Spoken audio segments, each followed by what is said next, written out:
jẹ́ kókó alákọ̀ọ́kọ́ tí màá kà fún òun náà ní ẹ̀rí ní ìta gbangba ìwé ìròyìn Nigerian Tribune tó ń sọ yìí pé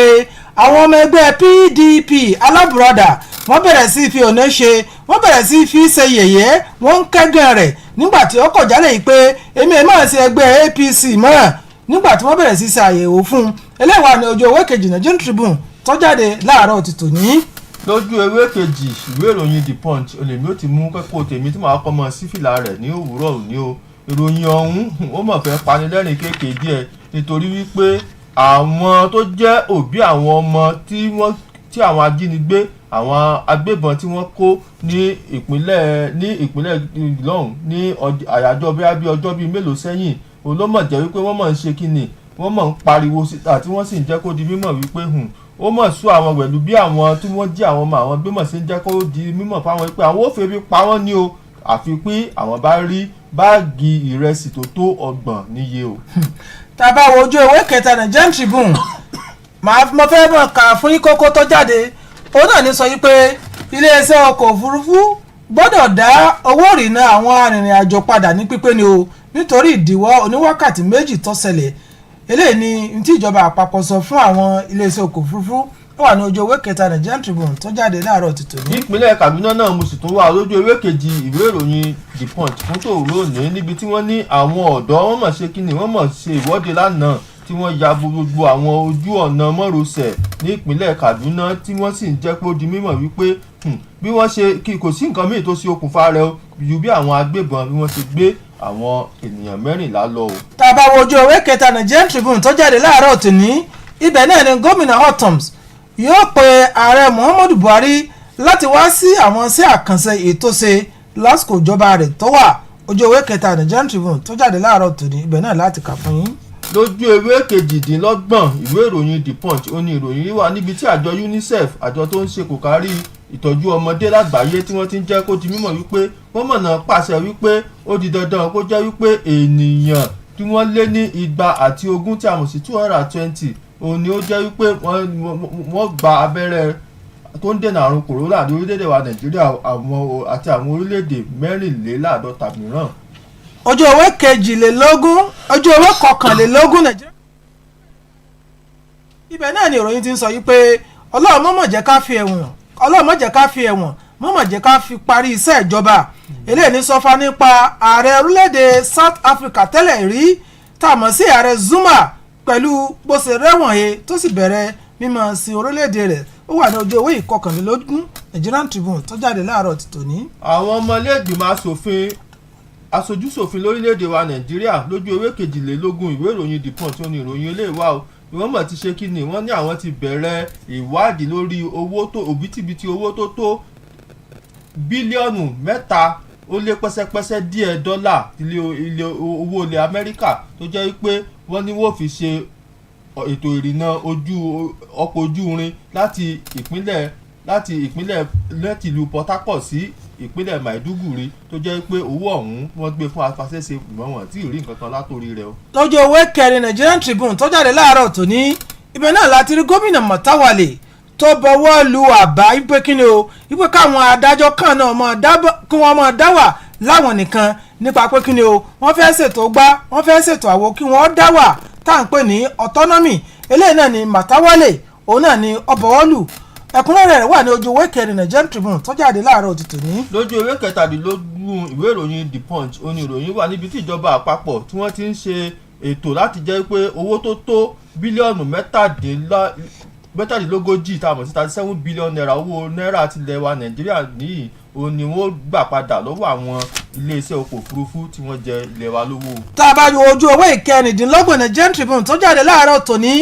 ibẹ̀ náà láti rí ìròyìn tó ń sọ yìí pé Ọlọ́run mọ̀mọ̀ jẹ́ kí àdánwò ọ̀sẹ̀lẹ̀ sẹ́à ọjọ́ tí ebi bá ń palẹ̀ Ọlọ́run mọ̀jẹ̀ á sínlé bẹ́ẹ̀ náà sì ni ọjọ́ tí ebi bá ń pa ọ̀nà Ọlọ́run mọ̀jẹ̀ ká rìn ní ọ̀nà tí a bá wo ìròyìn náà ní sọ fún ayé pé ilé alájà 3 kan tí wọ́n kọ́ papọ̀ nípínlẹ̀ Èkó ọmọ wó lulẹ̀ bẹ́ẹ̀ náà sì ni ó ṣekú pa ọmọ ọdún 5 kan tó jẹ́ ọkùnrin kọ́lọ́wọ́n bò òkè kọ́ mọ́ sọ wa. àmín àti Èdùmàrè lójú ewé 22 ìwé ìròyìn The Punch náà ni ìròyìn eléyìí wà o níbi tí àrùn ìgbẹ́ gbuuru tí a mọ̀ sí kọ́lẹ́rà tí wọ́n mọ̀ sọ pé ó mọ̀ ń bá ìpínlẹ̀ Plateau Ebonyi tí àwọn èèyàn 17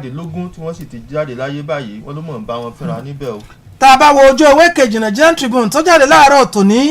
ibẹ̀ náà láti rí nǹkan tó ṣẹlẹ̀ o níbo ni o nílé ìgbìmọ̀ asòfin ti ìpínlẹ̀ Imo ibi tó jẹ́ pé ìró ìbọn dún kíkan nílé ìgbìmọ̀ asòfin nítorí pé kíni o nítorí pé wọ́n júwe ilé fún àwọn asòfin 6 kan yìí pé ẹ lọ rọ́kúnlé eléyìí náà ló fa wàhálà tí ìró ìbọn fi dún ní ilé ìgbìmọ̀ asòfin tó wà ní ìpínlẹ̀ Imo eléyìí wà ní ojú ewé kejì Nigerian Tribune tó jáde láàárọ̀ ti tòní. lójú ewé kẹjọ ìwé ìròyìn The Punch oníròyìn yìí wà o níbi tí wọ́n ti ní pé ẹni tí ó jẹ́ Sunday Adéyẹmọ tí gbogbo ènìyàn mọ̀ sí Ìgbòho ó mọ̀ ti gbé ìjọba àpapọ̀ lọ sí ilé ẹjọ́ kan tó wà ní ìlú Àbújá tó sì ń jẹ́ wípé ó ń béèrè wípé kí wọ́n tú àwọn tí àwọn iléeṣẹ́ ọ̀tẹlẹ̀múyẹ́ tí wọ́n fi sí àhámọ́ kí wọ́n tú wọn sílẹ̀. tá a bá wo ojú ewé kẹrin Nigerian Tribune tó jáde láàárọ̀ tòní ibẹ̀ náà láti rí ilé ìgbìmọ̀ asòfin ti ìpínlẹ̀ Ògùn tí wọ́n ti bọwọ́ lu ìwé òfin wọn náà ní àbá òfin yìí pé mímọ daran jẹ níta gbangba ó ti dèèwọ̀ bẹ́ẹ̀ náà ni wọ́n tún ṣe àgbékalẹ̀ ẹ̀wọ̀n ọdún 3 fún ẹni yòówù tó bá rú òfin náà eléyìí wà ní ojú ewé kẹrin Nigerian Tribune tó jáde láàárọ̀ ti tòní. ìròyìn eléyìí kọ́lọ́wọ́ bò kí kó máa sọ wa o ní ojú ewé kẹjọ ìwé ìròyìn The Punch ó ní ìròyìn ọ̀hún wà o níbi tí àwọn mọ̀lẹ́bí kan ní ìpínlẹ̀ Kwara tí wọ́n mọ̀ ti ṣe kíni wọ́n mọ̀ jẹ́ mọ́jèlé mọ̀ ní oníbi tí ọmọ 4 tí wọ́n ti jáde láyé o. kọ́lọ̀ wọn mọ̀ sọ wa tí a bá wo ojú ewé ìkejìdínlọ́gbọ̀n Nigerian Tribune tó jáde láàárọ̀ tòní ibẹ̀ náà láti rí ìròyìn pé Ọlọ́run máa gbé wa ga ni o Ọlọ́run mọ́ rẹ̀ wá ńlẹ̀ wọ́n sọ yìí pé Magu pàdánù ipò rẹ̀ bí àwọn ọ̀gá ọlọ́pàá tí kò dín ní 167 police officer tí wọ́n gba àgbéga lẹ́nu iṣẹ́ àwọn kan gba àgbéga bẹ́ẹ̀ náà sì ni wọ́n sì ń jẹ́ okùn Magu wọ́n ń já wálẹ̀ kọ́lọ́mù bá àlekè ọ̀la kó sànú wa eléyìí wà ní ojú owó ìkejìdínlọ́gbọ̀n Nigerian Tribune tó jáde láàárọ̀ ti tòní. tá a bá wá wo ìta gbangba ìwé ìròyìn The Punch lónìí níbẹ̀ ni wọ́n ti ya àwọn àwòrán níbi tí wọ́n ti tẹ́ ẹni tí í ṣe olùṣọ́ àgùntàn fún ìjọ sínágọ́gù tẹ́lẹ̀ rí tó papòdà yún ni olùṣọ́ àgùntàn TB Joshua tí wọ́n ti tẹ́ sílẹ̀ ní àná tí wọ́n sì ṣe kí ni o wọ́n ti sin ní àyà àná o. kọ́lọ́mù bá àti sáfẹ́fẹ́ rẹ̀ tí a bá wo ojú ewé keje Nigerian Tribune tó jáde láàárọ̀ tòní ibẹ̀ náà ni wọ́n ti sọ fún ayé pé orílẹ̀-èdè Nàìjíríà ó máa ń fi sọwọ́ sókè òkun kí ló fi ń sọwọ́ òun náà ni àwọn ẹja tá à ń ṣe lọ́dún níbí àwọn àfi sọwọ́ sókè òkun wá ní ẹja tá à ń fi sọwọ́ sókè òkun lọ́dọọdún kò ó lé ní mílíọ̀nù 2 ẹja tí a fi ń ṣòwò lọ sókè òkun ẹ̀kúnrẹ́rẹ́ rẹ̀ wà ní ojú ewé keje Nigerian Tribune tó jáde láàárọ̀ ti tòní. ìròyìn tá a kà tán láfi lọ sí yàrá ìpolówó ọjà wa à ń bọ̀ wá ẹ̀kúnṣe tẹ̀ǹtẹ̀ ti gbọ́ wa.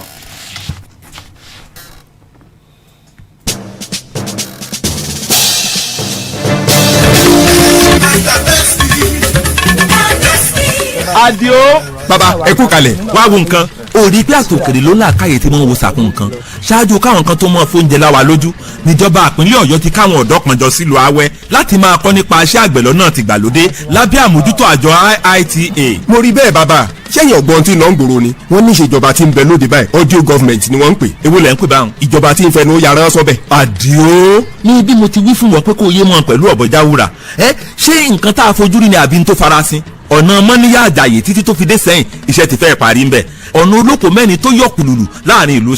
Ṣakí Ọ̀gbọ̀rọ̀ títí tó fi dé Ìgbòho tí ò ti ṣe é rìn mọ́ látọjọ́ tó ti pẹ́ bẹ́ẹ̀ sì ni ọ̀ndàjì l'Ògbómọ̀ṣọ́ iṣẹ́ sì ń lọ lọ́wọ́ báyìí lórí ètò ìlera tó múnádóko jákèjádò ìpínlẹ̀ Ọ̀yọ́ bẹ́ẹ̀ sì làwọn òṣìṣẹ́ àtòṣìṣẹ́ fẹ̀yìntì ò láláṣẹ mọ́ kí wọ́n tó rẹ́tọ̀ wọn gbà. bàbá gbogbo ń tẹ̀sán yóò tọ́ ni kò sí rọ́ńbẹ́ àmọ́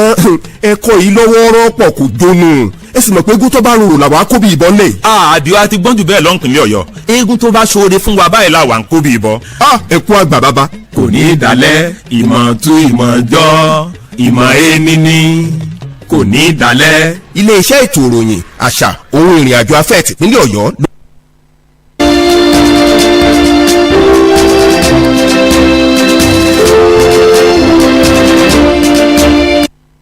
ṣeun tẹ̀ǹtẹ̀ ti gbọ́ wa ẹ káàbọ̀ padà láti inú ìwé ìròyìn òun náà ni agbọn ibi tá a wà ó níbi tí a ti kọ́kọ́ mú àwọn kókó rẹ̀ fún yín tá a sì wà mọ́ wọnú àwọn kẹtẹpẹ ìròyìn gan lọ nísànsàn báyìí ní iléeṣẹ́ ètò ìròyìn àṣà àti ìrìnàjò afẹ́ ti ìpínlẹ̀ Ọ̀yọ́ sẹkítẹ́rìàtì Agodi nílùú Ìbàdàn òní àwágún wá sí o. lójú ewé kejì ìwé ìròyìn The Punch fún ti òwúrọ̀ òní níbẹ̀ ni àwọn ẹbí tó jẹ́ pé àwọn náà bí àwọn ọmọ tí wọ́n kó lọ ní iléèwé kan tí a mọ̀ sí ti aládàáni Bethel Baptist High School tó wà ní Maraba Bildo ní ìpínlẹ̀ Kaduna ni wọ́n mọ̀ ti ṣe kíni wọ́n mọ̀ ti ń wá bí wọ́n ṣe wọ́n mọ̀ ti ń ṣètò bí wọ́n ṣe dá owó jọ papọ̀ báyìí láti ra oúnjẹ fún àwọn ajínigbé tí wọ́n ń béèrè pé àfi kí wọ́n ra oúnjẹ o fún àwọn ọmọ tí àwọn jí gbé tí wọ́n tó 100 àti ẹyọ kan tí a mọ̀ sí 121 àwọn ọmọ ilé ẹ̀kọ́ ọ̀hún tí wọ́n jí gbé tí wọ́n sì jẹ́ kó di mímọ̀ wípé àfi kí wọ́n ra oúnjẹ o nítorí pé tí wọn ò bá ra oúnjẹ àwọn ọmọ báwọn ọmọ ọ̀hún bí òbí ò ṣe nípa wọn ọ̀kan tó jẹ́ ìkan nínú àwọn bàbá àwọn ọmọ tí wọ́n jí kó lọ ọ̀hún òun ni ó ń sọ̀rọ̀ pẹ̀lú àwọn akọ̀ròyìn ní àríyájọ́ àná pẹ̀lú oníròyìn The Punch tó jẹ́ kó yé mọ̀ wípé tí àwọn agbéni tí wọ́n mọ̀ sọ àwọn agbébọn ọ̀hún tí wọ́n jẹ́ àwọn ọmọ àwọn gbé tí wọ́n mọ̀ sọ ìròyìn ọmọ bá wọn lẹ́kùfù nígbà tí àwọn gbọ́ wípé wọ́n ní pé àfi kí àwọn kó jẹ́ pé àwọn ò dá owó láti ra oúnjẹ fún àwọn ọmọ láti ra oúnjẹ sọwọ́ sí wọn tó sì jẹ́ wípé òun ni wọ́n mọ̀ fún àwọn ọmọ ọ̀hún nítorí báwọn ò bá ṣe bẹ́ẹ̀ ebi àjàjà fọwọ́ mẹ́kẹ́ ni yóò lù àwọn ọmọ ọ̀hún ni yóò lù wọ́n pa o wọ́n ní báwọn ṣe gbé eléyìí láti ọ̀dọ̀ àwọn olùkọ́ nílò ìwé ọ̀hún òun ni àwọn bá ti ń sáré káàkiri ìlà ìlò àwọn bá ń wá báwọn ó ṣe ètò láti dá owó ó jẹ́ pé àwọn ò lè lọ fi ra oúnjẹ fún àwọn ọmọ ọ̀hún wọ́n ní àwọn ajínigbé ọ̀hún ni wọ́n béèrè wípé àwọn gbọ́dọ̀ ra àpò rẹsì tó tó 30 níye láti lè fi ṣọwọ́ sí àwọn kébi ó mọ̀ bá lu àwọn ọmọ ọ̀hún pa ìròyìn ọ̀hún òní wọ́n ní ó wá jẹ́ kó di mímọ̀ wípé láyé àjọ àná òní wọ́n ti bẹ̀rẹ̀ ìgbésẹ̀ yìí tí wọ́n sì ń wá gbogbo ọ̀nà tó fi lè jẹ́ wípé àwọn ọmọ ọ̀hún wọ́n gba ìtúsílẹ̀ tébi ò sì ní pa àwọn ọmọ ọ̀hún pa pé báwọn ọmọ bá kú wà lọ́dọ̀ àwọn òkú mọ báwọn ó ṣe mọ fún wọn lóúnjẹ tó wá dé wípé ìgbà tí wọ́n tún wá kó àwọn ọmọ ọ̀hún lọ tí wọ́n tún wá sọ pé àfi káwọn wá báwọn ó ṣe mọ fún àwọn ọmọ ọ̀hún lóúnjẹ káwọn fún oúnjẹ ránṣẹ́ sí àwọn tí ṣe báàgì ọ̀pọ̀lọpọ̀ báàgì ìrẹsì òní káwọn ó rà káwọn ebi ó mọ̀ bá yọ àwọn ọmọ àwọn lójú ẹlòmíràn náà làwọn sì ti ń wá báyìí tó tún jẹ́ pé báàgì ẹ̀wà ọ̀hún àpò ọ̀hún ẹ̀wà náà tún jẹ́ 20 níye tí wọ́n béèrè fún àti àwọn òróró nǹkan kan tó kẹ́ẹ̀gì lọ́nà 10 níye ni wọ́n ń béèrè pé káwọn wá báwọn ó ṣe tètè wá báwọn ó ṣe ìṣọwọ́ sí àwọn kébi ó mọ̀ bá pa àwọn ọmọ ọ̀hún nígbà tí wọ́n wá tún jẹ́ kó di mímọ̀ pé àwọn ajínigbé ọ̀hún wọ́n mọ̀ tó ń lọ sílé wọ́n mọ̀ tó ń fi bóyá lórí ẹ̀rọ ìbánisọ̀rọ̀ ni wọ́n ti bá wọn sọ̀rọ̀ nílé ìwé ọ̀hún àwọn alákòóso ilé ìwé ọ̀hún tí wọ́n sì jẹ́ kó di mímọ̀ wípé a lè mú àwọn ọmọ ọ̀hún a lè mọ̀ fi fún wọn lóúnjẹ o tí ẹni tó wá jẹ́ igbákejì àgbà ilé ìwé tí wọ́n ti jẹ́ àwọn ọmọ gbé nílùú Kaduna nípínlẹ̀ Kaduna tó wá jẹ́ kó di mímọ̀ nígbà tó ń bá àwọn oníròyìn sọ̀rọ̀ ló wá jẹ́ kó di mímọ̀ wípé ní àyà àná ó wá jẹ́ kó di mímọ̀ wípé àwọn tí ń ṣe ìpàṣẹ ìtọ́pa báwọn ó ṣe ọ̀rọ̀ ọ̀hún o tó sì jẹ́ pé ọ̀rọ̀ ọ̀hún kò sí rọ́ nínú nǹkan tí àwọn òbí àwọn akẹ́kọ̀ọ́ ọ̀hún sọ nítorí pé nǹkan tí àwọn ajínigbé ọ̀hún tí wọ́n béèrè fún òun ni wọ́n béèrè fún táwọn sì jẹ́ kó tó wọn létí ọ̀hún ìròyìn kejì tó máa tún kà òun náà ó tún jẹ́ kẹ́hìndé ìròyìn tí ẹgbọ́tàn ọ̀hún ibi tí ó ti jẹ́ pé nípínlẹ̀ Kaduna náà ni àwọn ọ̀dọ́ ni wọ́n bá yabo ojú títì ojú pópó lánàá àwọn mọ́rọ̀sẹ̀ rẹ̀ ni wọ́n bá yabo bẹ̀ látàrí bí àwọn amòkùnsìkẹ̀ ẹ̀dá àwọn agbébọn tó jẹ́ pé wọ́n tún jí àwọn ènìyàn bíi 14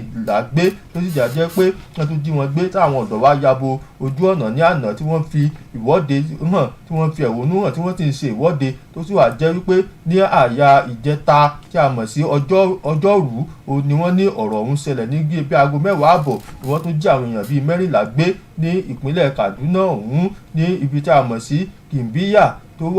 tó súnmọ́ Juji ní ìpínlẹ̀ Chikun níbi ìjọba ìbílẹ̀ Chikun ní ìpínlẹ̀ Kaduna ni wọ́n ní ìṣẹ̀lẹ̀ ọ̀hún ti ṣẹlẹ̀ tí àwọn ọ̀dọ́ tí wọ́n ti ṣe kíni wọ́n ya bo ojú ọ̀nà lánàá tí wọ́n sì ń fi ẹ̀hónú hàn ó sì wá jẹ́ pé wọ́n jẹ́ kó di mímọ̀ wípé bó la ṣe wá fẹ́ ṣe nígbà tí ò bá sí pé kíní bó la wọ́n ṣe fẹ́ ṣe tí ó wá jẹ́ pé wọ́n gbé ní lónìí wọ́n gbé ní lọ́la òní gbogbo nǹkan tí mò ń ṣẹlẹ̀ ní ìpínlẹ̀ Kaduna báyìí òun náà ló fa ẹ̀hónú tí àwọn ọ̀dọ́ tí wọ́n fi bọ́ síta ní àyájọ́ àná tí wọ́n sì ń fi ẹ̀hónú wọn hàn ṣùgbọ́n wọ́n ní pé ẹni tó jẹ́ alábíamọ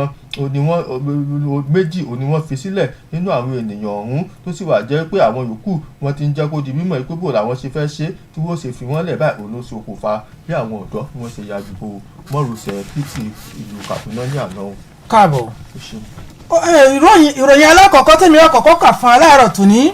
ó náà ló wà nínú ojú ewé kejì Nigerian Tribune tó jáde láàárọ̀ tòní tó sọ yìí pé àwọn ọmọ ẹgbẹ́ PDP nílé ìgbìmọ̀ asòfin àgbà wọ́n bẹ̀rẹ̀ sí fi òní ṣe wọ́n bẹ̀rẹ̀ sí fi ṣe yẹ̀yẹ́ tàbí ká sọ pé wọ́n bẹ̀rẹ̀ sí kẹ́gàn rẹ̀ nígbà tó sọ wípé àníṣe èmi ẹsẹ̀gbẹ́ ọmọ APC mọ́ bẹ́ẹ̀ náà nísàlẹ̀ ìròyìn yẹn tẹ̀ báwo wọ́n sọ wípé àìgbọ́ra ẹni yé ṣẹlẹ̀ nígbà tí wọ́n bẹ̀rẹ̀ sí ṣe àyẹ̀wò fún àwọn tí wọ́n fẹ́ gba iṣẹ́ elétò òdìbò ẹgbẹ́ PDP ìyẹn ẹgbẹ́ alábùradà ní ọjọ́ àlàmísì ìyẹn ọjọ́ àná tó kọjá òun náà ni wọ́n bẹ̀rẹ̀ sí taari àwọn ìbéèrè sí Laruta Oneche wọ́n sì bẹ̀rẹ̀ sí kẹ́gàn rẹ̀ ẹni tó jẹ́ pé ó jẹ́ amúgbálẹ́gbẹ̀ẹ́ sí ààrẹ Muhammadu Buhari pẹ̀lú bó ṣe sọ yìí pé àníṣe èmi ẹ̀ máa ṣẹgbẹ́ ọmọ APC mọ́ láti ọdún 2019 Oneche òun náà ló takú jálẹ̀ nígbà tí wọ́n ń bí ní ìbéèrè tó sọ yìí pé àníṣe èmi ẹsẹ̀ ẹgbẹ́ APC mọ́ àwọn ọmọ ẹgbẹ́ asòfin wa sọ yìí pé títakútọ̀ takú délé yìí nítorí kó lè bá àgbà iṣẹ́ gẹ́gẹ́ bíi kọmíṣánná fún elétò òdìbò òun náà ló fi takú délé ààrẹ Muhammadu Buhari tẹ̀ bá gbàgbé òun náà ló fi orúkọ àwọn ọmọ oyè mẹ́fà òun náà ló fi ránṣẹ́ sí ilé ìgbìmọ̀ asòfin tó sì jẹ́ pé orúkọ Oneche tó jẹ́ amúgbálẹ́gbẹ̀ẹ́ pàtàkì fún lórí ọ̀rọ̀ ìròyìn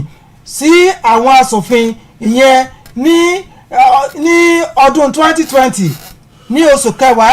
ọdún 2020 òun ló ti ń jẹ́ amúgbálẹ́gbẹ̀ẹ́ sí ààrẹ lórí ọ̀rọ̀ ìròyìn ló ti fi orúkọ rẹ̀ ránṣẹ́ ṣùgbọ́n tẹ́ ẹ bá gbàgbé níbẹ̀rẹ̀ ọdún yìí ààrẹ Muhammadu Buhari ó tún yàn án pẹ̀lú àwọn míì kí wọ́n lè bá ṣe àyẹ̀wò wọn gẹ́gẹ́ bí kọmíṣánná fún elétò òdìbò fún àjọ INEC ní ọjọ́ àlàmísì òun náà ni àwọn ọmọ ìgbìmọ̀ èyí tó wà fún mímọ̀ ṣe àyẹ̀wò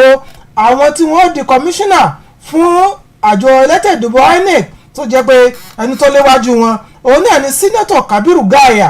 òun náà ló sì bẹ̀rẹ̀ sí máa yẹ àwọn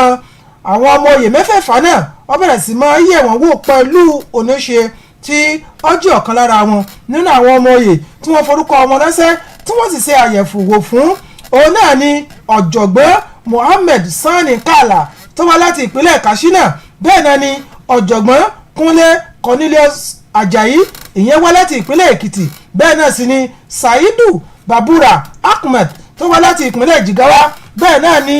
ọ̀jọ̀gbọ́n Sani Mohammed Adam San tó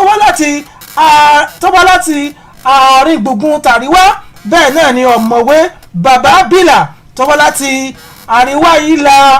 gúúsù gbogbo àwọn èyí òun náà ni àwọn ọmọ oyè tí wọ́n fi orúkọ wọn ránṣẹ́ sí ilé ìgbìmọ̀ asòfin pé ẹ yẹ̀ wọ́n wò ṣé wọ́n dáńtọ́ ṣé wọ́n lè ṣiṣẹ́ gẹ́gẹ́ bí kọmíṣánná fún àjọ elétò ìdìbò tá a mọ̀ sí INEC nígbà tí àwọn ọmọ ẹgbẹ́ tí wọ́n wá bá Oneche sọ̀rọ̀ Oneche sọ yìí pé lóòótọ́ òun náà ní káàdì ọmọ ẹgbẹ́ APC ń bẹ lọ́wọ́ mi ṣùgbọ́n o mo ti kúrò níbẹ̀ nígbà tí ààrẹ Muhammadu Buhari tó ti padà wá sí orí ipò ní ọdún 2019 bẹ́ẹ̀ náà ni lóòótọ́ òun náà ni mo ti wà nínú ọ̀kan lára àwọn ọmọ ìgbìmọ̀ tí wọ́n kéde tí wọ́n sì ṣe àtìlẹ́yìn fún ààrẹ Muhammadu Buhari láti wọlé lẹ́lẹ́ẹ̀kejì eléyìí náà sì ni àwọn ìdí tí àwọn èèyàn fi ń kọ lẹ́tà ẹ̀hónú nípa mi pé kí wọ́n máa ń yàn mí sí orí ipò gẹ́gẹ́ bí kọmíṣánná ohun tó wá bà mí ẹni tí sọ̀rọ̀ ní Oneche ó ní ohun tó wá bọ̀ lọ́kàn jẹ́ ni pé púpọ̀ nínú àwọn tí wọ́n wà ń kọ lẹ́tà yìí pé wọ́n mọ̀ yẹ̀ òun wọ́n jẹ́ lára àwọn ọmọ ẹgbẹ́ APC tó jẹ́ pé mọ̀mọ́ ti ṣiṣẹ́ fún ṣùgbọ́n o ẹ̀rù ọba èmi o tí wọ́n bá lè fún mi ní ipò yìí màá gbìyànjú láti ṣiṣẹ́ fún àwọn èèyàn mi tó wá láti ìhà gúúsù bẹ́ẹ̀ náà sì ni màá rí i pé gbogbo àwọn ìbò wọn tí wọ́n bá dì wọ́n kà á bẹ́ẹ̀ náà sì ni mi ní fi tẹlẹ́yàmẹ̀yà tàbí ẹlẹ́sìnmẹ̀sìn ìmọ̀ ní fi ṣe nítorí pé kí ni o màá tẹ̀lé gbogbo àwọn ìlànà tí àjọ iléeṣẹ́ INEC bá tẹ̀lé gbogbo ẹ̀ náà ni màá tẹ̀lé o eléyìí náà ni ọ̀rọ̀ tí Oneche ti ń sọ fún àwọn ọmọ ìgbìmọ̀ nígbà tí wọ́n ṣe àyẹ̀wò fún ẹlẹ́ọ̀kan balance ní ojú ewé kejì Nigerian Tribune tó jáde láàárọ̀ tòní ibi tí wọ́n ti sọ wípé ẹgbẹ́ PDP wọ́n bẹ̀rẹ̀ sí kẹ́gàn Oneche wọ́n bẹ̀rẹ̀ sí fi ṣe yẹ̀yẹ́ nígbà tí Oneche tó sọ wípé àníṣe èmi èsì ọmọ ẹgbẹ́ APC mọ́. ní tábàwò ìsàlẹ̀ ìròyìn ní ojú ewé kejì Nigerian Tribune tó jáde láàárọ̀ tòní eléyìí náà ní sọ́fà nípa ìró ìbọn tó ń dún kíkan ní ilé ìgbìmọ̀ asòfin èyí tó wà ní ìpínlẹ̀ Imo tó sì jẹ́ pé àwọn ọmọ ìgbìmọ̀ ìyẹn àwọn asòfin 6 òun náà ni wọ́n jáwé lọ́rọ́ kúnlé fún ọ ẹ lọ jókòó léná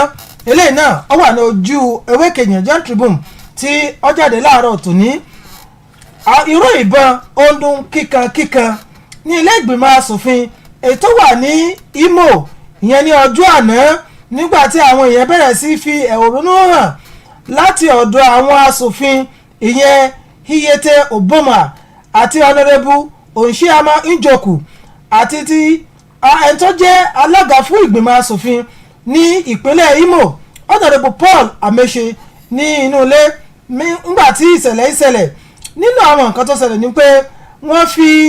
ọgbọ́n òun náà ni wọ́n fi gbé ẹni tó jẹ́ olórí ìgbìmọ̀ asòfin tó wà ní ìpínlẹ̀ Imo ọgbọ́n ni wọ́n fi gbé jáde kí ló fa wàhálà ohun tó fa wàhálà náà ni pé àwọn ilé wọ́n jáwé lọ́rọ́ kúnlé fún àwọn ọmọ ìgbìmọ̀ 6 ètò jẹ́ pé wọ́n fi ẹ̀sùn kàn wọ́n ẹ̀sùn wo ni pé ẹ̀sùn wípé wọn ò tẹ̀lé òfin ìlànà tó de ilé ìgbìmọ̀ asòfin ti ìpínlẹ̀ Imo ẹni tó wá jẹ́ abẹnugan tá a pe orúkọ rẹ̀ ní Emeche ó sọ yìí pé ó kéde yìí pé àwọn ọmọ ìgbìmọ̀ 6 tán jáwé lọ́rọ́ kúnlé fún òun náà ni pé wọ́n kùnà láti tẹ̀lé àwọn òfin tó dènà ilé ìgbìmọ̀ asòfin bẹ́ẹ̀ náà sì ni wọ́n ṣe ojú méjì nínú àwọn ọmọ ẹgbẹ́ tí wọ́n jáwé ilé fún ìpẹ́kọ́lá ọjọ́kùnlé òun náà ni ọ̀gbẹ́ni Kennedy Ibe tó wá láti APC Obowo bẹ́ẹ̀ náà ni Philip Ejioku tó wá láti àríwá ti PDP bẹ́ẹ̀ náà sì ni ọ̀gbẹ́ni Uche Ombagu àti ọ̀gbẹ́ni Dominic Ezerora àti ọ̀gbẹ́ni Anyadike Nwosu gbogbo àwọn ilé òun náà ni wọ́n jáwé ilé fún pé ẹ lọ jókòó nínú ilé eléyìí náà ló fa irú ọ̀bọ̀n tí ń lo kíkan ní ilé ìgbìmọ̀ asòfin tó wà ní ìpínlẹ̀ Imo ẹ lọ gba balance ní ojú ewé kejì Nigerian Tribune ètò jáde láàárọ̀ ti tòní. ká tó máa lọ ẹ dákun ìwé ìròyìn eléyìí ló ń sọ wípé ọ̀gbẹ́ni Sunday Igboho tí a mọ̀ sí ajádúrà farati fún ilẹ̀ Yorùbá tó jẹ́ ó fẹ́ mọ jàjàgbara fún ilẹ̀ Yorùbá òun ni wọ́n sọ wípé ó ti lọ sí ilé ẹjọ́ láti pe ìjọba àpapọ̀ lẹ́jọ́ fún àwọn ọmọ lẹ́yìn rẹ̀ tí wọ́n wà ní àhámọ́ ní báyìí láti dánu dúró fún ìròyìn wa láti inú ìwé ìròyìn lónìí ní iléeṣẹ́ rédíò Aloore tí a kalẹ̀ sí yàrá ìgbóhùnsáfẹ́fẹ́ ti GSM iléeṣẹ́ ètò ìròyìn àṣà àti ìrìnàjò afẹ́ ti ìpínlẹ̀ Ọ̀yọ́ ẹ ṣeun tẹ́ ti gbọ́ wa fún tòní o ẹ tún pàdé wa ní ọjọ́ ajé fún àkọ́tún ìròyìn ọ̀hún orúkọ tèmi ni Adémọ́lá Ọlátúnjí kẹ́ ní ọjọ́ rere o. títí ọ̀sẹ̀ tí ń bọ̀ tẹ́tù máa pàdé wa lórí látinú ìwé ìròyìn orúkọ tèmi ni Abdullahi Salman ẹ ṣé tẹ̀ ń darapọ̀ mọ́ wa.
morning and welcome to Newspaper Review on your darling Aloore Radio. GSM studio at the Ministry of Information, Culture and Tourism, Secretariat Agodi, Ibadan. That is where we are. And this morning we have the Nigerian Tribune newspaper and the Punch newspaper, bringing it to your table. You can also watch us live if you're listening to us on our mobile application at www.facebook.com/Aloore Radio. I am Taiwo Olaniyan.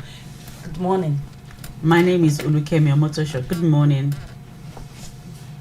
I have with me the Punch newspaper this morning. And what do you have? I have the Nigerian Tribune. From the front page of the Punch newspaper, I have parents panic as bandits threaten starvation, demand 30 bags of rice, and a rider list imported rice 10 bags, local rice 20 bags, beans 20 bags, Maggi 10 cartons, 10 kegs of oil. PTA school raise funds, items ready for delivery. Bandits call being awaited. Prayers hold today. I think we will not stop praying if they demand about 30 bags of rice to feed some students. Okay, the lead story on the Nigerian Tribune newspaper this morning reads, PDP mocks Onoche as she denies membership of APC, and it has a rider, fireworks in Senate at a screening for INEC job. Details on page 2.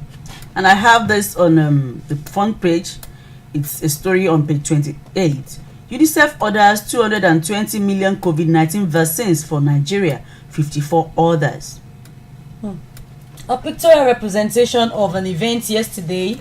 with Oyo State Governor Engineer Seyi Makinde, former Governor of Osun State and Chairman of People's Democratic Party Southwest Reconciliation Committee Prince Olagunsoye Oyinlola, and the Secretary Mr. Semiu Kukoyi during the presentation of the committee's report to Governor Makinde at the Governor's Office Secretariat Ibadan yesterday. And I have this on page 13. It says APC summons Lai Mohammed. Minister faces anti-party activities allegation.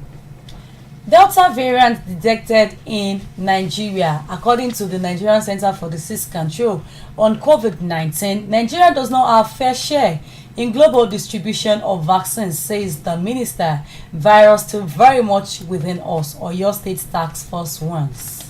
Reps probe $3.2 billion Port Harcourt's Maiduguri Road project, grill NRC contractors. That can be found on page 22 of the Punch newspaper. Gunshots at Imo House of Assembly, 6 lawmakers were suspended. Kwara family members land in hospital as 4 children die of food poisoning. It can be found on page 8. And also, Buhari appoints Ooni of Ife, Sultan of Sokoto, Alaafin of Oyo, Oba of Benin as chancellors of about 42 varsities in Nigeria. And I have on page 8, Igboho drives federal government before Abuja court, demand release of detained aides. Mata Wali assents to legislative judiciary autonomy bills. Implementation of full autonomy for arms of government will promote transparency and accountability. This is coming from Lalong. Details of the story is on page 4 of Nigerian Tribune. And I have Ogun Assembly proposes 3-year imprisonment for open grazing offenders. From the foreign scene, ex-South African President Zuma begins jail term. Details on page 21. Cholera ravages Plateau, Ebonyi, 17 dead, residents 1. Magu loses out as 167 police officers get promotion. Details on page 28 of Nigerian Tribune. FRSC blames speeding as 5 killed in Lagos-Ibadan highway crash. Details on page 4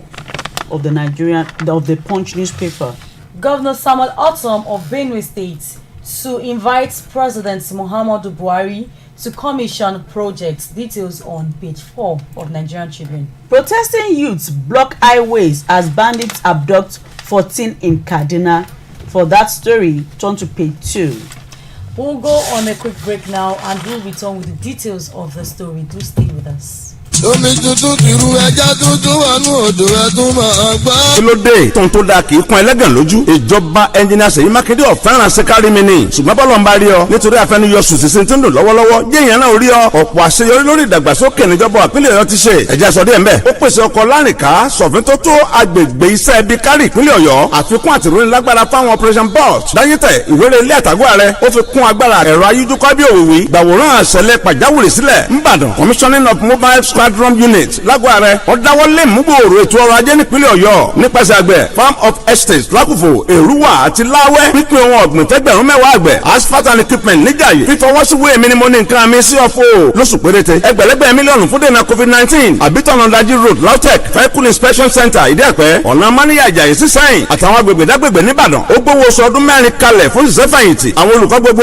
ọ̀ọ́dúnrún òṣìṣẹ́ tẹ́ dádúró lọ́nà àìtọ́ ló gbà padà tó sì ń sanwó wọn déédéé abẹ́ gbáriwo ó káṣọ ẹgbẹ̀rún mẹ́ta owó tóbi ń san ẹ̀kọ́ dọ̀fẹ́ ó pè ó tún kíláàsì ṣe ó fa látẹ̀kì padà di tìpínlẹ̀ Ọ̀yọ́ àtúnṣe pẹ̀lú ohun èlò fún ilé ìwòsàn alábọ́dé lọ́pọ̀ bíi mélòó láwọn ká tábọ́ ara ẹni tí ń pẹ̀gàn ìjọba Ṣèyí Mákindé má pẹ̀lú ọ̀bọ̀jẹ̀kọ̀ ohun gbogbo tí ń ṣe lọ́wọ́ ní ẹja jọ wò. Ọ̀yọ́ State Ministry of Information, Culture and Tourism.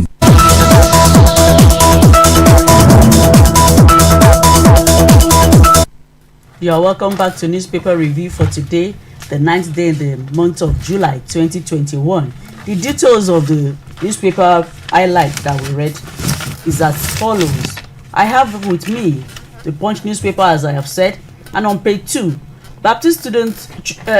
school students, parents panic as bandits threaten starvation, demand 30 bags of rice. The parents and management of the Bethel Baptist High School, Maraban, Rido, Kaduna State, have raised money to buy foodstuffs being demanded by the abductors of the 121 students of the school. A father of one of the abductees, who spoke to one of our correspondents on condition of anonymity on Thursday, said the school asked parents to pay any amount they could afford. According to him, there was panic among the parents when they heard that the bandits threatened to starve the students if the items were not provided. This came to the fore on Thursday that the bandits contracted the school management on Wednesday evening and specifically asked the foodstuffs that they want. An official who confided in one of the correspondents said the bandits said the parents must supply 30 bags of rice, 20 bags of beans and 10 kegs of palm oil. It could be recalled that the bandits had at 1 a.m. on Monday invaded the school and kidnapped 121 students who are mostly in senior secondary school 2 and 3. For the rest of that story, turn to page 2 of the Punch newspaper. Parents panic as bandit threatens starvation, demand 30 bags of rice. The People's Democratic Party, PDP, came hard on Loretta Onochie and mocked the president's aide for saying she stopped being a member of the All Progressive Congress in 2019. Onochie's denial, according to the PDP, is a desperate attempt to be appointed as a national commissioner in the Independent National Electoral Commission, INEC. President Muhammadu Buhari first sent the names of 6 nominees, including that of Onochie, who was a senior special assistant on social media, to the Senate on October 12, 2020. But her nomination was greeted with outrage from Nigerians citing partisanship. Earlier this year again, the president nominated her alongside other nominees, and the Senate president referred the matter to the Senate Committee on INEC. Nominees screened along with Onochie were Professor Muhammad Sani Kala Katsina, Professor Kunle Cornelius Ajayi from Ekiti, Saidu Babura Ahmed from Jigawa, Professor Sani Muhammad Adam, Senior Advocate of Nigeria from North Central, and Dr. Baba Bila from North East. Addressing the committee, Onochie admitted to being a card-carrying member of the ruling All Progressive Congress. She, however, denied claim that she ceased being a member after President Muhammadu Buhari was returned to office in the last general election. And the problem, according to them, is that the nomination doesn't respect the rights of other states in South to be represented. The second issue about the nomination is that membership of APC. Former state governor, Senator Sirike Dixon, he also said something like that I would love to speak in her favor. The first reason is that she is a woman. The second reason is that she's from my region and she'll be representing my people. But there are issues with respect to capacity to be impartial. And the chairman of the committee, Kabiru Gaya, assured that the committee would be fair to all nominees in its report to be submitted in the state as fireworks and Senate, as she is being screened for INEC job. Talking about Loretta Onoche. And on page 7 of the Punch newspaper, I have Ogun Assembly proposes 3-year imprisonment for open grazing offenders. The Ogun State House of Assembly has passed Animal Grazing Regulation and Cattle Ranch Establishment Bill 2020, recommending 3-year jail term for offenders without any option. The violators, according to Assembly, will also forfeit their herds of cattle or livestock to the state government. The Assembly said it passed the bill to address incessant clash between herders and farmers in Ogun State, which had led to loss of lives and properties. Part of a section of the bill prescribed a jail term of not less than 3 years without the option of fine, including the forfeiture of the herds of cattle or livestock under his or her control to the state government. For the rest of that story, turn to page 7 of the Punch newspaper. Ogun Assembly proposes 3-year imprisonment for open grazing offenders. There were sporadic gunshots by security personnel at the Imo State House of Assembly on Thursday, following a protest that erupted between the representative of Ihiti Uboma, Honorable Onyemechi Unjoko, and the Speaker of the Assembly, Honorable Paul Emeziem, on the floor of the House. Security personnel detailed to the Speaker had to whisk him away for protection, and he said some members have been conducting themselves in an unparliamentary manner, thereby bringing the House to ridicule. He thus said, "We have thoroughly examined this issue at the executive session of the House and have resolved that peace and order must continue to reign." Similarly, Honorable Arthur Egwem, APC Idiato North, added that the Speaker did not follow the proper procedure in removing him as the Chief Whip. He stated that there were no valid grounds for his removal as no petition was brought against him and there was no excuse of proven misconduct. But yesterday there were gunshots at Imo House of Assembly as six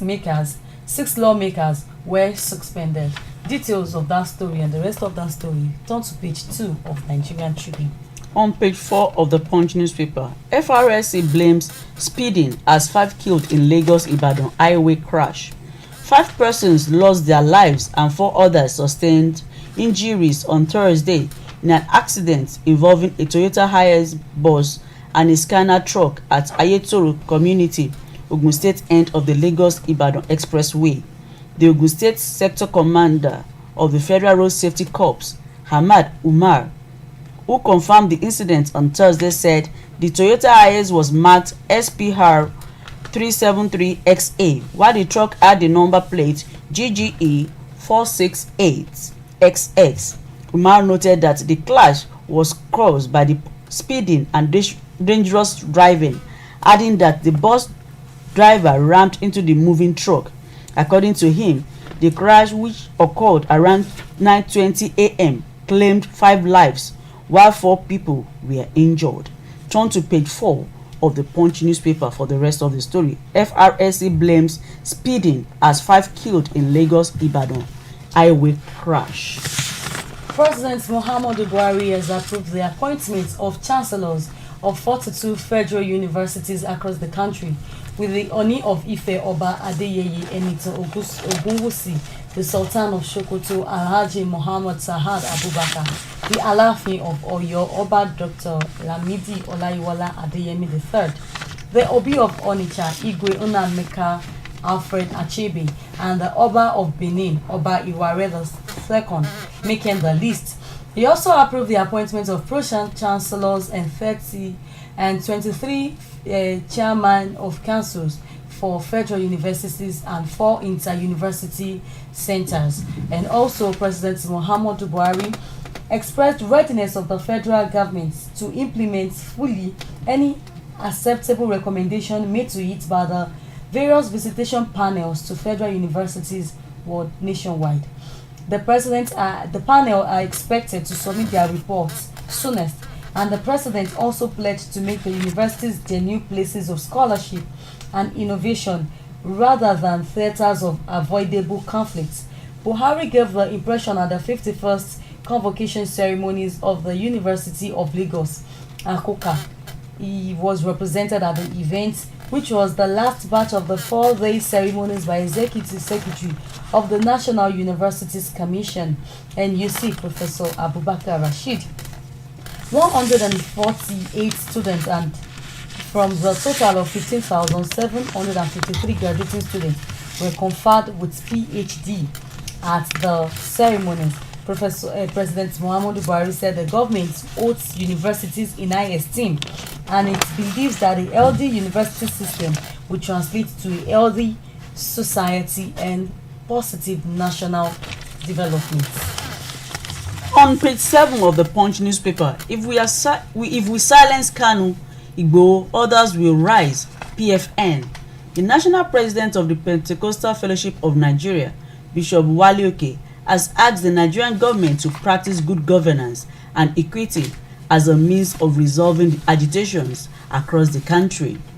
Oke said this on Thursday while addressing a press conference on the state of the nation at the redemption camp of the Redeemed Christian Church of God in Mowe, Ogun State. He said, and I quote, "We appeal to the government to make sure that there is equity in the participation and representation in governance by the people. Until that is done, agitation will never stop. If we silence Nnamdi Kanu and Sunday Igboho, others will rise." Turn to page 7 for the rest of that story on the Punch newspaper. If we silence Kanu, Igboho, others will rise. PFN. Lagos State has officially begun an investigation into the circumstances surrounding the death of Jumoke Oyeleke during the June 3rd Yoruba Nation Agitators Rally in the state. Oyeleke, a sales girl, was discovered dead in her blood in the case of security agents cracking down on the protesters and attacking them with security weapons. The state police command vehemently denied she died from stray bullets. Fumi Falana, lawyer and activist, wife of Femi Falana, senior advocate of Nigeria, had filed for a coroner inquest into her death. Authorities at Lagos coroner system replied her on Thursday, inviting her for preliminary talks before formal proceedings. The Yoruba choir urges Southwest Governor to rescue detained 49 Ojota protesters as well, and says we also appreciate the unity of purpose that is currently being displayed by the governors in advocating and protecting the political and economic interest of the region. We are, however, demand that the governors should add their voice to complement the popular view among the people and condemn the unlawful arrest and detention of protesters demanding rights to self-determination of Yoruba people at Ojota on Saturday, July 3rd, 2021. The rest of that story is on page 29 of the Nigerian Tribune. Opposition kicks as Rep approve 2.3 trillion naira fresh loan for Buhari. Members of the minority caucus in the House of Representatives on Thursday declined to participate in the consideration and adoption of the report by the Committee on Aids, Loans and Debit Management chaired by Ahmad Safana. The report was on the external borrowing plan of the federal government to fund the 2021 budget, for which the President, Major General Muhammadu Buhari retired, sought National Assembly's approval. Safana said had prayed the House to accept the report on Buhari's request for the implementation of the new external borrowing of 2.34 trillion naira, about $6.18 billion, in the 2021 Appropriation Act through the issuance of Eurobond in the international capital market. The Speaker, Femi Gbajabiamila, called on the minority leader, Ndudi Elumelu, to second the prayer by Savannah, which he declined. For the rest of that story, turn to page 22 of the Punch newspaper. Opposition kicks as reps approved 2.3 trillion naira fresh loan for Buhari. And also we have on the same page, reps probe $3.2 billion Port Harcourt Maiduguri Rail Project grills and NRC contractors. An ad hoc committee of the House of Representatives acquired the award Port Harcourt Maiduguri Narrow Gauge Railway Road Project for the $3.2 billion when there is a substituting 72 billion naira rehabilitation project on the same rail line.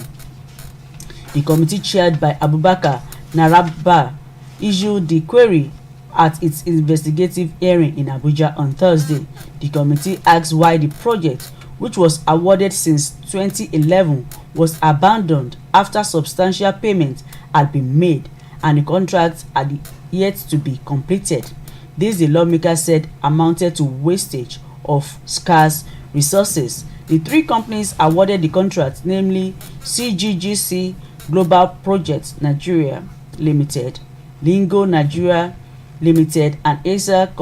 Contracting and Industry Company Incorporated, as well as the Nigeria Railway Corporation, appeared before the panel.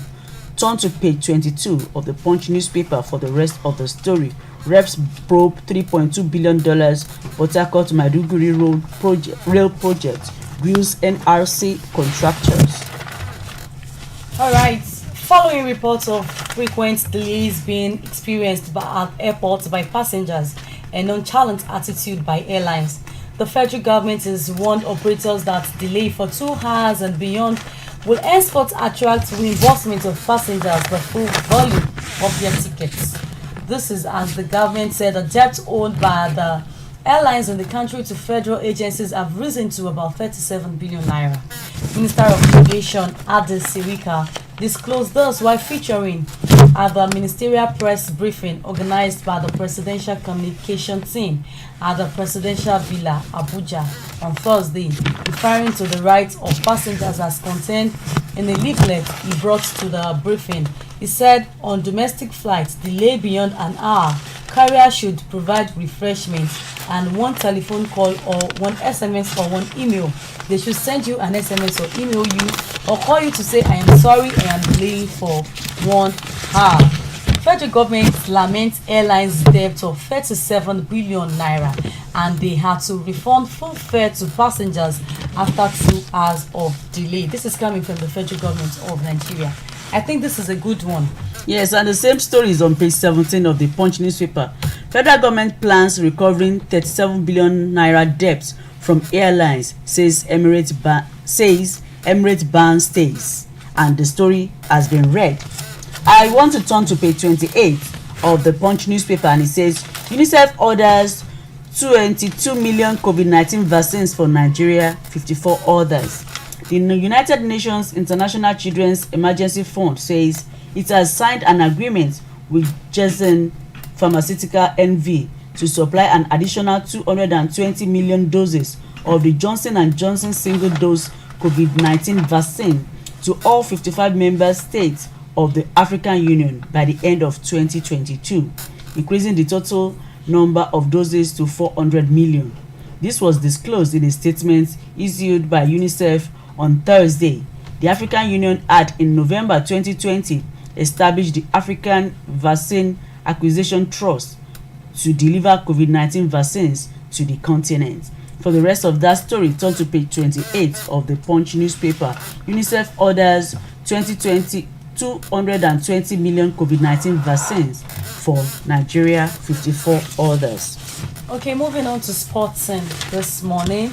Wife eulogizes late football hero Muda Lawal. The family of Nigeria's first soccer ambassador Mudashiru Lawal has expressed gratitude to the team and football fans, friends and associates of the late football legend for their support since the death of their breadwinner 30 years ago.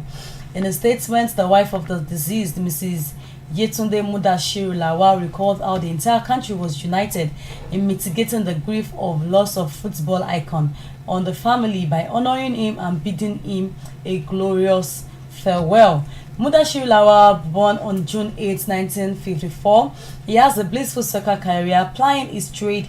majorly with the Shooting Stars Sports Club of Ibadan and Nigeria's national team. After he retired from football in 1991, Lawal was appointed Nigeria's first soccer ambassador by the federal government as a mark of the country's appreciation for his dedication and contribution to the development of football in the country. Muda died on 6th of July 1991, precisely 30 years ago at the age of 37, but was survived by his wife and children. May he continue to rest in peace and may his family continue to remain comforted. Amen. I want to read on page 29 of the Punch newspaper as we draw the curtains on today's newspaper review. Dare advocates Independent National Sports Commission. Minister of Youth and Sports Development, Sunday Dare, on Thursday advocated an independent National Sports Commission to develop the sector. He stated that at a public hearing organized by the Senate Committee on Sports and Youth Development, chaired by Senator Obina Ogba. Turn to page 29 of the Punch newspaper for the rest of that story. And with that, we've come to the end of today's newspaper review for the Friday 9th of July 2021. I